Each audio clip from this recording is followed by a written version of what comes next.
when you're making a transition to a different topic or area. Right. That's when you make your physical move. Right. You don't have to do it that way, Right. but starting off is best to think about it that way because you have some strategy in terms of why Right. you move the way you move. Right. Just like when we were going through the question and answer. So for these intents and purposes, like we talked about last time, it's just like learning the dance moves. It's like you look at your feet until you get it down, and then once you get it, you don't even think about it, you kind of just do it. Well, what'll happen here is we want to start you off kind of planning it out. So if you had, let's say, 3 treatments for Ebola, the first treatment is first base, second treatment is second base, third is third base, and then you come back home to make your conclusion. Well, once you get seasoned and you get comfortable doing it, then it'll be more of an energy thing. So you'll have in your mind, like, I know I need to move around. This is very good. Do you feel different from the first time you did it? Yeah.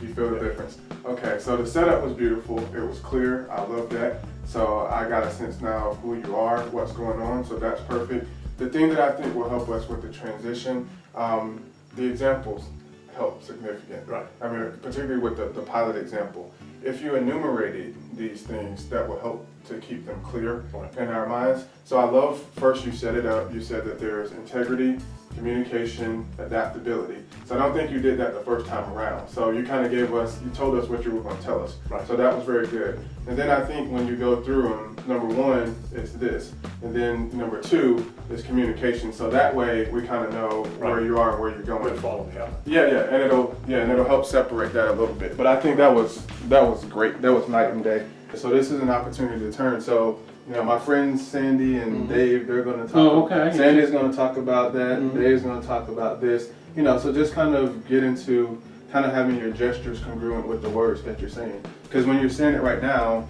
you're just saying, you're looking straight and you're saying Sandy and Dave, and we all get that they're there, but I'm like, do they not like each other?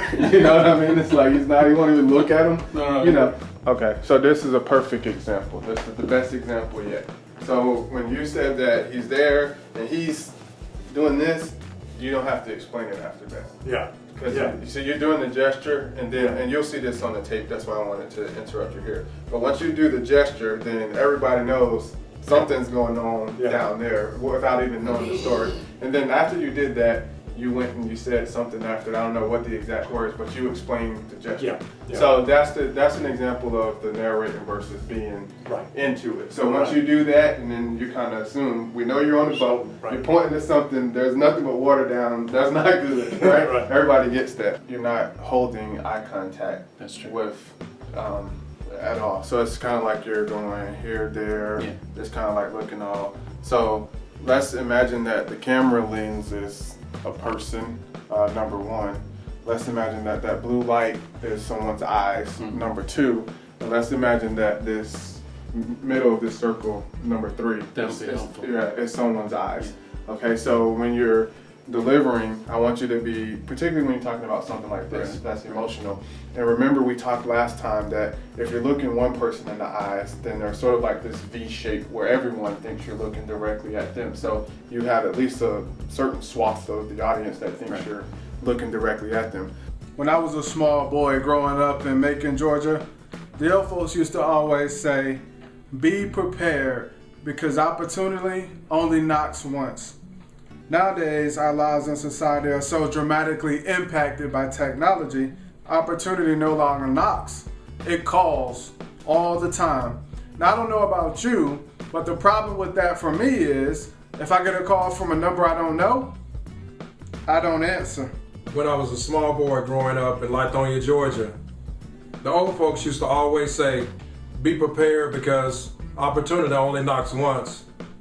Nowadays, our lives and society have been so drastically impacted by technology, opportunity no longer knocks, it calls all the time.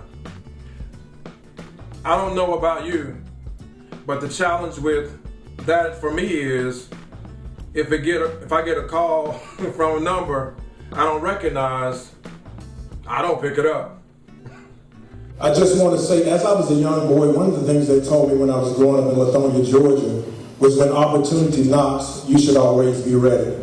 But you know as well as I know that technology is moving so rapidly that opportunity no longer knocks, it calls. And a person that has really embraced me as of recent, my mentor that's with National Speakers Association, Desmond Thornton, who's helped me with my speech, but being that they didn't have the platform right here, Des, I can't take my paper out of my pocket. And it's like, you're going there, you're going over there, but not much, like, It is because of you, well, because it's uncomfortable.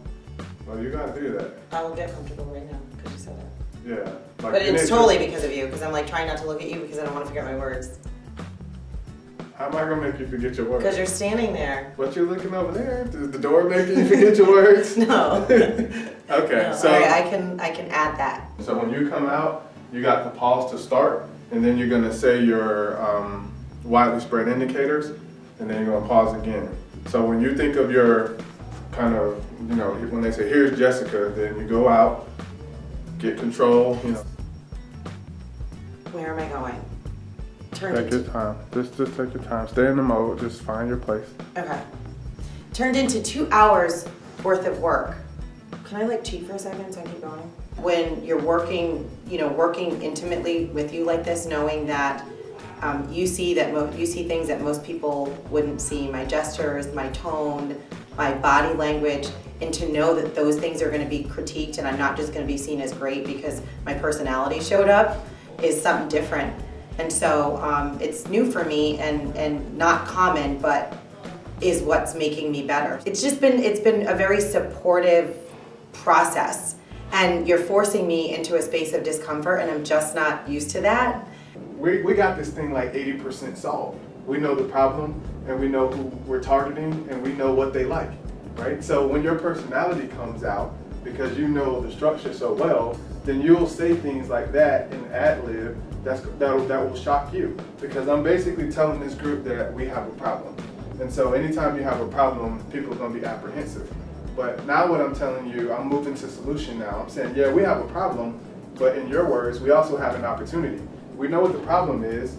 We know what the target, who the target is. We even know what they like. When we're like 80% have this thing solved. So the question is, how do we close this small gap? And then you're giving them this. It's like, we got this.